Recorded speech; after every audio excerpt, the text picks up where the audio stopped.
Hello viewers, welcome to learn computer easy channel. இந்த வீடியோவில் நம்ம என்ன பார்க்க போகிறோன்னா பிசிடி ஆடர். பிசிடி ஆடருங்கிறது ஒரு சர்க்யூட். இந்த சர்க்யூட் என்ன பண்ணோம் அப்படின்னு பார்த்தீங்கன்னா, ரெண்டு பிசிடி நம்பரை ஆட் பண்ணி பிசிடி சம்மாக ப்ரொடியூஸ் பண்ணோம். அவுட்புட் வந்து பிசிடியாக வரும். அதாவது பிசிடின்றது ஏற்கனவே பைனரி கோட்ஸில் நம்ம பார்த்துருக்கோம். 8421 கோடு தான் பிசிடி கோட். அந்த பிசிடி கோடில் இருக்கிற ரெண்டு நம்பரை ஆட் பண்ணி ரிசல்ட்டை ப்ரொடியூஸ் பண்ணுறது தான் பிசிடி ஆடர். இந்த பிசிடி ஆடர் எப்படி வந்து இருக்கும் அப்படின்னு பார்த்தீங்கன்னா, பைனரி பேரலல் ஆடராக தான் இருக்கும். பைனரி பேரலல் ஆடரில் தான் அந்த பிசிடி நம்பர்ஸை கொடுத்து ஆட் பண்ணி ரிசல்ட்டை நம்ம எடுத்துகிட்டு வருவோம். வர்ற அவுட்புட் வந்து பைனரி வேல்யூவாக தான் இருக்கும். அந்த வேல்யூவை எப்படி வந்து இது பிசிடி வேல்யூவாக மாற்றுது அப்படிங்கிறது தான் இந்த டாப்பிக்கில் நம்ம பார்க்க போகிறோம். ஒரு பிசிடி ஆடர் ரெண்டு பிசிடி நம்பரை ஆட் பண்ணி பிசிடியிலே சம்மை ப்ரொடியூஸ் பண்ணி கொடுக்கும். அது எப்படி பைனரி பேரலல் ஆடர் யூஸ் பண்ணி பண்ணுறாங்க அப்படிங்கிறது தான் இந்த சர்க்யூட்டில் இந்த டாப்பிக்கில் நம்ம பார்க்க போகிறோம். ஃபஸ்ட்டு நம்ம என்ன பண்ண போகிறோன்னா, ரெண்டு நம்பரை ஆட் பண்ணுறது நம்ம இங்கே பார்க்க போகிறதில்ல. ரெண்டு நம்பரை ஆட் பண்ணி சம்மு வருது இல்லையா, அந்த அவுட்புட்டை மட்டும் வச்சு தான் இப்போ நம்ம சர்க்யூட் வரைய போகிறோம். இப்போ நான் என்ன பண்ண போகிறேன்னா, பைனரி சம்மையும் பிசிடி சம்மையும் நான் போட போகிறேன். இப்போது ஒரு பைனரி பேரலல் ஆடரில் ரெண்டு பைனரி வேல்யூவை கொடுத்தா நம்மளுக்கு அவுட்புட் வந்து பைனரியாக தான் கிடைக்கும். அதை நம்ம பிசிடியாக கன்வெர்ட் பண்ணணும். ஸோ அதை எப்படி பிசிடியாக கன்வெர்ட் பண்ணணும் அப்படிங்கிறது தான் ஃபஸ்ட்டு இங்கே நம்ம பார்க்க போகிறோம். இப்போது ஒரு பைனரி சம்முக்கும் பிசிடி சம்முக்கும் என்ன டிஃப்ரென்ஸ் பார்த்தீங்க அப்படின்னு பார்த்தீங்கன்னா, பைனரி வேல்யூ வந்து 0 to 9 வரைக்கும் 0 0 0 1 0 1 0 1 1 1 0 0 1 0 1 1 1 0 1 1 1 1 0 0 1 0 0 1 9 வரைக்கும் பைனரியில் இருக்கும். அதுக்கப்புறம் 10 நம்ம எப்படி ரெப்ரசன்ட் பண்ணுவோம்னா 1 0 1 0ன்னு ரெப்ரசன்ட் பண்ணுவோம் 10. அதுவே பிசிடியில் 10 நம்ம எப்படி ரெப்ரசன்ட் பண்ணுவோம்னா 1 0ன்றதை நம்ம என்ன பண்ணணும்னா 10க்கு 1 0 2 டிஜிட் இருக்கு இல்லையா, அந்த 2 டிஜிட்டையும் தனித்தனியாக பிரிச்சுருவோம். தனித்தனியாக பிரிச்சுட்டு இப்போது பைனரி சம் வந்து பைனரியில் 10 வந்து 1 0 1 0ன்னு ரெப்ரசன்ட் பண்ணுவோம். அதுவே பிசிடியில் 1 0ங்கிறத 1 தனியாக பிரிச்சுருவோம், 0 தனியாக பிரிச்சுருவோம். இப்போ 1க்கு தனி ரெப்ரசன்டேஷன், 1 வந்து 0 0 0 1, அடுத்து 0வை 0 0 0 0ன்னு ரெப்ரசன்ட் பண்ணுவோம். ஸோ இதுதான் பைனரிக்கும் பிசிடிக்கும் உள்ள டிஃப்ரென்ஸ். அதாவது பைனரியும் பிசிடியும் 0 to 9 வரலும் ஒரே மாதிரி தான் இருக்கும். ஏன்னா 0 to 9 வந்து சிங்கிள் டிஜிட். அதனால் பைனரிக்கும் பிசிடிக்கும் எந்த டிஃப்ரென்ஸுமே இருக்காது 0 to 9 வரைக்கும். அதுவே 9க்கு மேலே 10லேருந்து எப்படி மாறும்னா டிஜிட் வைஸ் பிரிச்சுட்டு ஒவ்வொரு டிஜிட்டுக்குமே தனித்தனி ரெப்ரசன்டேஷன் இருக்கும் பிசிடியில். ஸோ அந்த டிஃப்ரென்ஸை வச்சு தான் இப்போ வந்து நம்ம என்ன பண்ண போகிறோன்னா, பைனரி பேரலல் ஆடர்லேயே நம்ம பிசிடி சர்க்யூட்டையும் வரைய போகிறோம். அந்த ஒரு டிஃப்ரென்ஸ் தான் மெயின். ஓகேவா? இப்போ நம்ம அதை எப்படி பண்ணுறாங்க அப்படிங்கிறத பார்க்கலாம்.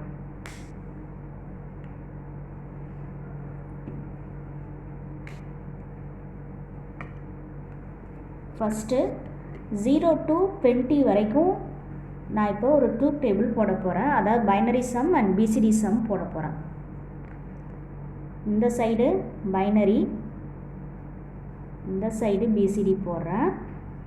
பைனரிக்கு இசட்னு ரெப்ரசன்ட் பண்ணுறேன், பிசிடிக்கு எஸ்ன்னு ரெப்ரசன்ட் பண்ணுறேன். அதாவது இங்கே சம் வேல்யூ மட்டும்தான், ரெண்டு நம்பரை ஆட் பண்ணி வருது இல்லையா அவுட்புட்டு, அந்த அவுட்புட்டை மட்டும்தான் வச்சு நான் இங்கே சர்க்யூட் வரைய போகிறேன்.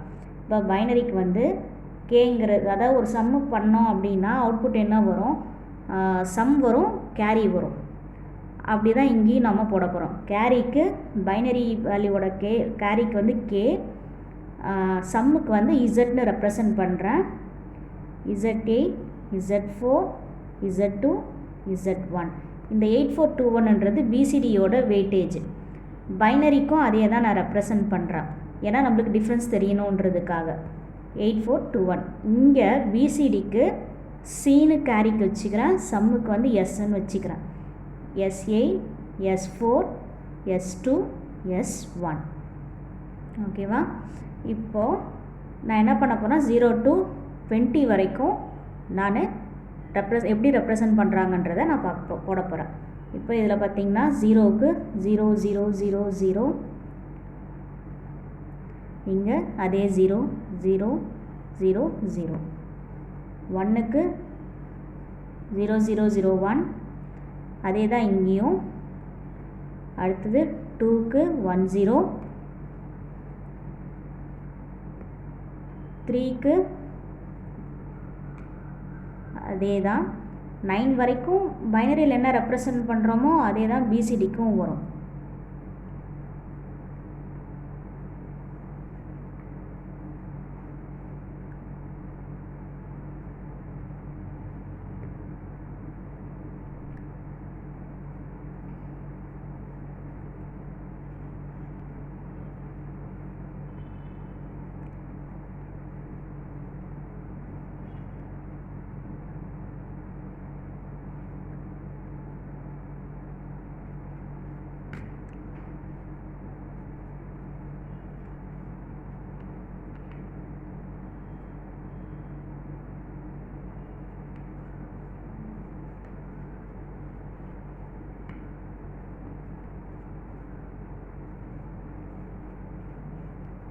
இப்போது 9 வரைக்கும் பைனரிக்கும் பிசிடிக்கும் ஒரே மாதிரி ரெப்ரசன்டேஷன் தான். அடுத்தது 9க்கு அப்புறம் 10லேருந்து எப்படி வரும்னா, பைனரியில் 0 1 0 1 0 10க்கு, அதுவே இங்கே வந்து 0 0 0 1, இங்கே 11க்கு 0 1 0 1 1, இங்கே 11க்கு 1 0 0 1, 12க்கு இங்கே 0 1 1 0 0, இங்கே 1 0 0 1 0, 13க்கு 0 1 1 0 1, இங்கே 1 0 0 1 1, 14க்கு 0 1 1 1 0, இங்கே வந்து 1 0 1 0 0. அதாவது 14 1 தனியாக 4 தனியாக, 1க்கு 1ன்னு போட்டுட்டேன், 14க்கு 0 1 0 0ன்னு போட்டுட்டேன். அடுத்தது 15 0 1 1 1, இங்கே 1 0 1 0 1, 16க்கு 0 1 1 1 0, இங்கே 1 0 1 1 0, இங்கே வந்து 16 முடிஞ்சிச்சு. அடுத்தது 17,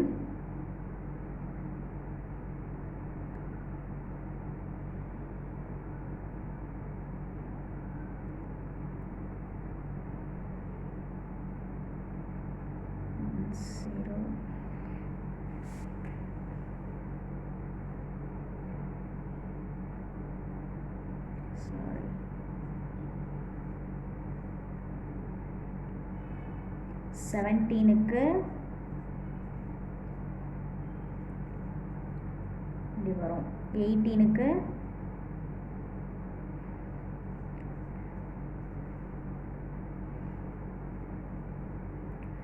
19க்கு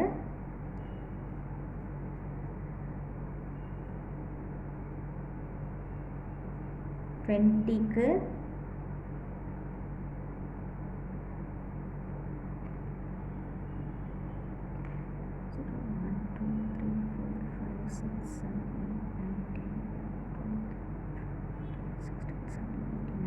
0 to 19 வரைக்கும் இங்கே போட்டிருக்கேன்.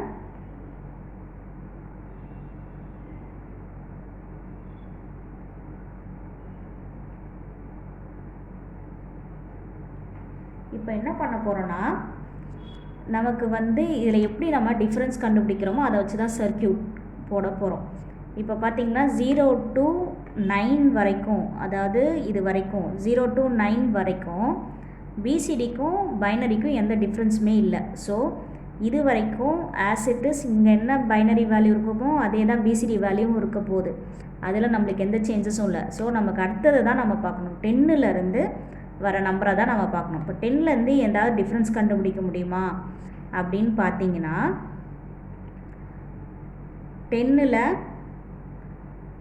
10லேருந்து 19 வரைக்கும் பார்த்தீங்கன்னா எங்கேயாவது டிஃப்ரென்ஸ் இருக்குதுன்னு பார்த்தீங்கன்னா இங்கே கேரியில் இங்கெல்லாம் 0ன்னு இருக்குது, இங்கே கேரியில் 1ன்னு இருக்குது. கேரி ஃபுல்லாகவே 10க்கு அப்புறம் 1ன்னு இருக்குது பிசிடியில். இங்கே பைனரியில் பார்த்தீங்கன்னா கேரியில் பாதி 0ன்னு இருக்கும், பாதி 1ன்னு இருக்கும். ஓகேவா? ஃப்ரம் 16, 17, 18, 19 லாஸ்ட்டு 4 என்ட்ரிஸ் மட்டும்தான் கே வேல்யூ 1ன்னு இருக்குது.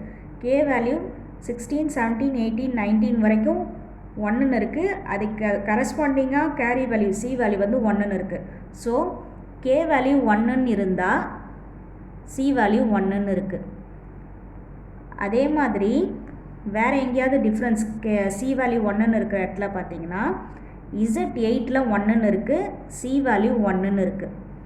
ஓகேவா? அதுவே Z8 மட்டும் வச்சு பார்த்தோம் அப்படின்னா 8, 9 ரெண்டுத்துக்குமே Z8 வந்து 1ன்னு தான் இருக்குது. ஸோ இந்த Z8 மட்டும் நம்ம வச்சு நம்ம சர்க்கியூட் வரையணும்னு பார்த்தோம்னா Z8ல் 1ன்னு இருக்கும்போது நம்ம ஒரு சேஞ்ச் வரணும் அப்படின்னு பார்த்தீங்கன்னா 8, 9க்கும் வந்துடும். அப்போது ஆன்சர் தப்பாக வந்துடும்.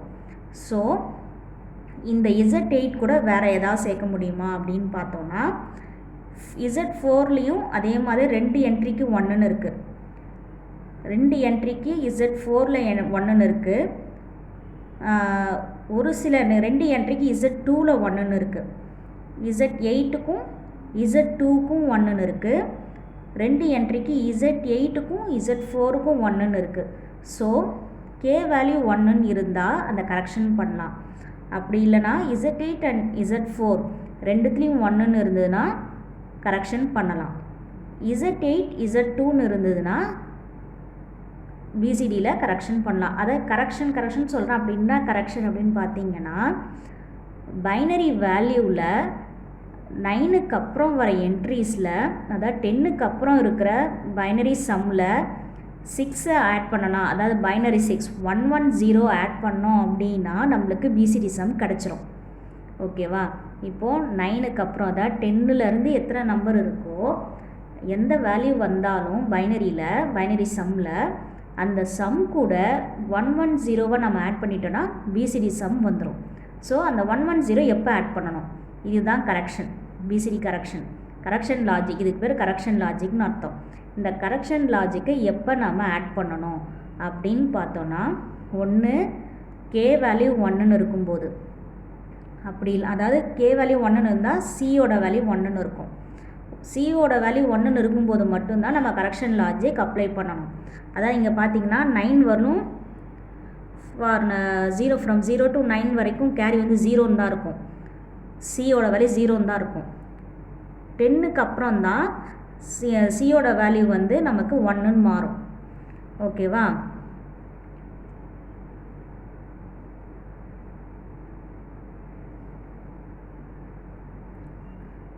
பார்த்தாலே டிஃப்ரென்ஸ் தெரியும். 9க்கு அப்புறம் 10லேருந்து சியோட வேல்யூ 1ன்னு இருக்கும். 10க்கு முன்னாடி சியோட வேல்யூ 0ன்னு இருக்கும். அப்போது சியோட வேல்யூ 1ன்னு இருந்ததுன்னா நமக்கு வந்து கரெக்ஷன் லாஜிக்கை அப்ளை பண்ணுவோம். அதாவது 110வை பைனரி சம்மோட ஆட் பண்ணுறோம். ஓகேவா? ஸோ 3 லாஜிக் யூஸ் பண்ணணும். அதாவது கேவோட வேல்யூ 1ன்னு இருந்தால், இல்லைனா Z8 அண்ட் Z4 1ன்னு இருந்ததுன்னா, இல்லைனா Z8 அண்ட் Z2 1ன்னு இருந்ததுன்னா சியோட வேல்யூ 1ன்னு இருக்கும். அப்போ சியோட வேல்யூ 1ன்னு வந்ததுன்னா நம்ம 110வை பைனரி சம்மோட ஆட் பண்ணணும். So the correction logic is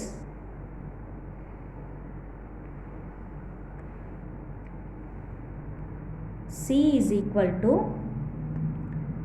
K plus Z8 into Z4 plus Z8 and Z2. இதனோட வேல்யூ நம்மளுக்கு 1ன்னு வந்ததுன்னா பைனரி சம்மோட சியோட வேல்யூ 1ன்னு வந்ததுன்னா பைனரி சம்மோட 110வை ஆட் பண்ணணும். அதாவது 0110வை ஆட் பண்ணணும். அப்படி ஆட் பண்ணோன்னா நம்மளுக்கு பைனரி சம் பிசிடி சம்மாக மாறிடும். ஓகேவா? இப்போ இந்த பைனரி சம் பிசிடி சம்மை நம்ம எப்படி சர்க்யூட்டில் கொண்டு வரோம்னா 2 பைனரி பேரலல் ஆடர் யூஸ் பண்ணுவோம். ஃபஸ்ட்டு பைனரி பேரலல் ஆடரில் 2 பிசிடி வேல்யூவை அப்ளை பண்ணுவோம். அதில் வர சம் வேல்யூ கூட இந்த கரெக்ஷன் லாஜிக் சர்க்யூட்டை போட்டுட்டு அதுக்கப்புறம் இந்த கரெக்ஷன் லாஜிக்கை ஆட் பண்ணணும் இல்லையா, அந்த 110வை 9க்கு அப்புறம் சம் வந்ததுன்னா இந்த கரெக்ஷன் லாஜிக்கை ஆட் பண்ணணும் இல்லையா, அதை ஆட் பண்ணுறது வர்ற பைனரி சம் கூட இந்த கரெக்ஷன் லாஜிக்கை ஆட் பண்ணணும். ஆட் பண்ணணும்னா அதுக்கு இன்னொரு பைனரி பேரலல் ஆடர் தேவைப்படுது. அப்போது மேலே வந்து பைனரி சம் அதாவது பிசிடி சம்மை ஆட் பண்ணுறதுக்கு ஒரு பைனரி பேரலல் ஆடர், வர்ற ஆன்சரில் 10க்கு மேலே வந்ததுன்னா அந்த 110வை ஆட் பண்ணுறதுக்கு ஒரு பைனரி பேரலல் ஆடர். இப்போ 2 பைனரி பேரலல் ஆடர் ப்ளஸ் இந்த கரெக்ஷன் லாஜிக் சர்க்யூட் இது எல்லாம் சேர்ந்தது தான் பிசிடி ஆடர். அதை எப்படி போடுறதுங்கிறத இப்போ காமிக்கிறேன்.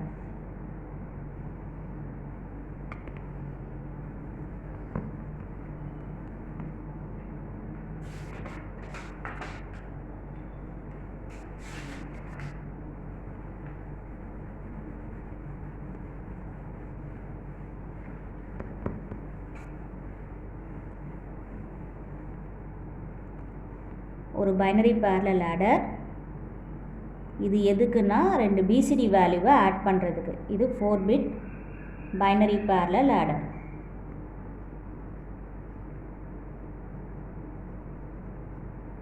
இதில் ஆகண்ட்டையும் ஆடண்ட்டையும் சேர்க்குறேன்.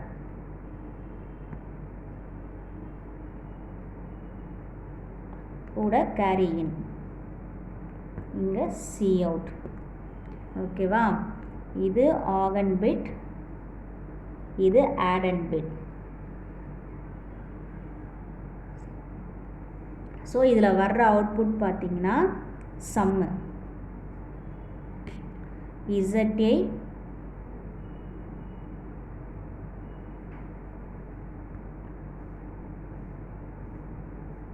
இது Z8, இது Z4, இது Z2, இது Z1, இது சி அவுட். ஓகேவா? இப்போது இதில் அந்த 110வை ஆட் பண்ணணும் இல்லையா, கரெக்ஷன் லாஜிக் போட்டு 110 ஆட் பண்ணணும். அதுக்கு என்ன லாஜிக்கு,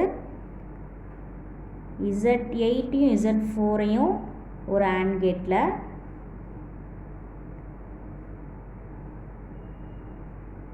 Z8யும் Z2யும் ஒரு AND கேட்டில், இது ரெண்டுத்து கூட சி அவுட்டை அதாவது கேவை, இது கே வேல்யூ, கேவை இது கூட ஆர் பண்ணுறோம். ஓகேவா?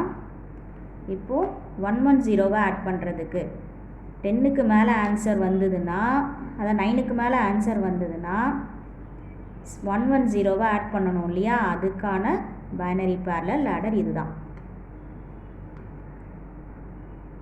இப்போது இந்த சம்மை டைரெக்டாக கொடுத்துருவோம்.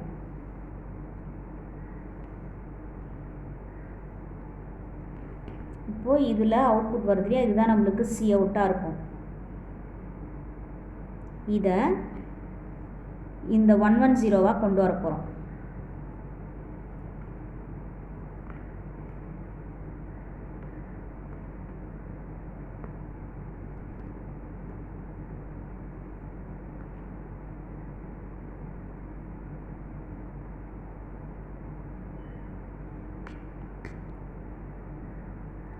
ஓகே, இப்போது இங்கே Z8, Z4, Z2, Z1 இருக்கு இல்லையா, இதில் 9க்குள்ளே வந்துச்சுன்னா, அதாவது 0 to 9க்குள்ளே வந்துச்சுன்னா இதனோட வேல்யூ 0ன்னு இருக்கும். ஓகே, 0ன்னு இருந்துச்சுன்னா இதனோட அவுட்புட் 0வாக வரும். இந்த சம்மோட இந்த 0 இங்கே 4 0வாக இருக்கும். ஏற்கனவே எக்ஸ்டர்னலில் ஒரு 0 கொடுத்துருக்கேன், இதில் வர அவுட்புட் 0ன்னு இருக்கும். அப்போது 4 0 இருக்கும். 0 கூட இங்கே வர சம்மை ஆட் பண்ணால் நம்மளுக்கு ஆன்சர் இங்கே என்ன அவுட்புட் வருதோ அதே அவுட்புட் தான் இங்கே வரும்.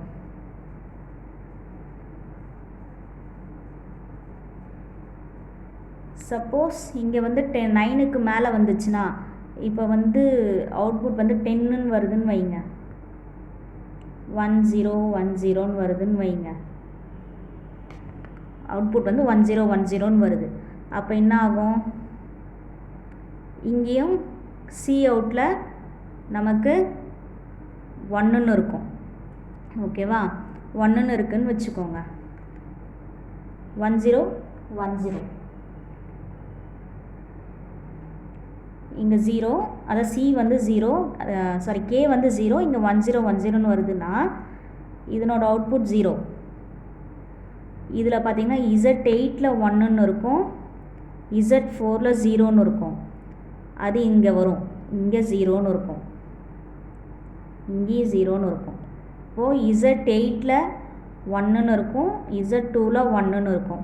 இப்போது ரெண்டும் 1ன்னு இருக்குன்னா இதனோட அவுட்புட் 1. ஸோ 0R1 வந்து 1. ஓகேவா, இப்போ இந்த 1 இங்கே வந்துச்சுன்னா இந்த ரெண்டு இன்புட்டும் 1, இது ரெண்டும் 0.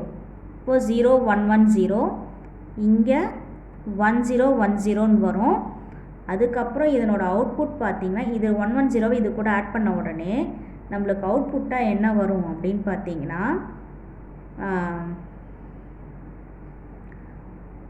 0000ன்னு வரும். அதாவது நம்மளுக்கு 10 வந்து 1000, இது வந்து சம் வேல்யூ, இது வந்து கேரி தான் இங்கே இருக்குது.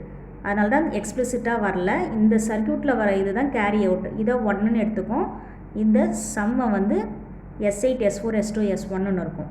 இது 0ன்னு வரும், இங்கே 1ன்னு வரும். இப்படி தான் BCD ஆடர் ஒர்க் ஆகும். Okay, that's all about BCD order. இந்த வீடியோவில் உங்களுக்கு ஏதாவது டவுட் இருந்ததுன்னா கமெண்ட் செக்ஷனில் கமெண்ட் பண்ணுங்கள். இந்த வீடியோ உங்களுக்கு பிடிச்சிருந்ததுன்னா லைக் பண்ணுங்கள், ஷேர் பண்ணுங்கள். லேர்ன் கம்ப்யூட்டர் ஈஸி சேனலை சப்ஸ்கிரைப் பண்ணுங்கள்.